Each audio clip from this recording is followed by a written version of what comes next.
Bonjour, aujourd'hui j'aimerais vous parler de l'hiver brésilien dans le Minas Gerais et un arbre qu'on trouve tout simplement magnifique ici et il va vous plaire.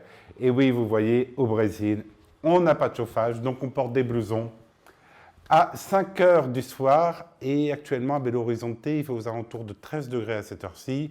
En ressenti, on est plutôt à 8 degrés. Mais je vais vous parler ici de l'ipé. Et regardez cet arbre avec ses superbes fleurs, si on peut dire roses, mais elles peuvent être jaunes aussi. Vous le trouvez dans l'ensemble des villes du Minas Gerais. Et si vous allez dans les villes historiques, vous le trouvez pas très loin des églises type baroque, rococo, que vous avez dans cet état et qui sont tout simplement magnifiques. Mais parlons de cet arbre. Cet arbre va fleurir en plein milieu de l'hiver, pendant la saison sèche. Souvent, cet arbre va perdre l'ensemble de ses feuilles vertes aux alentours de juin, quand il va épuiser, si on peut dire, sa belle réserve d'eau, car l'arbre doit épuiser réellement très profond pour avoir de l'eau.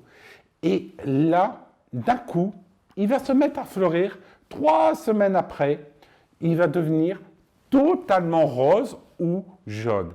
Et ça va dépendre de l'endroit où vous êtes au Brésil, c'est-à-dire que ça peut être au mois de juillet, mais aussi au mois d'août, voire fin août, là, c'est plus rare.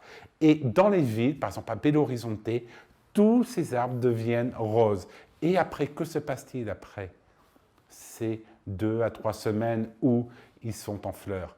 Après, vous avez l'impression que l'arbre meurt. Oui. Il n'y a plus de feuilles, il n'y a plus rien. Comme avant que les boutons arrivent, vous avez l'impression que l'arbre est bon à être coupé. Et non. Quelques jours avant que les pluies reviennent en septembre, l'arbre devient totalement vert. Et ça, c'est incroyable. C'est pour ça qu'il faut visiter le Minas Gerais et venir découvrir ce pays, le Brésil, qui est magnifique.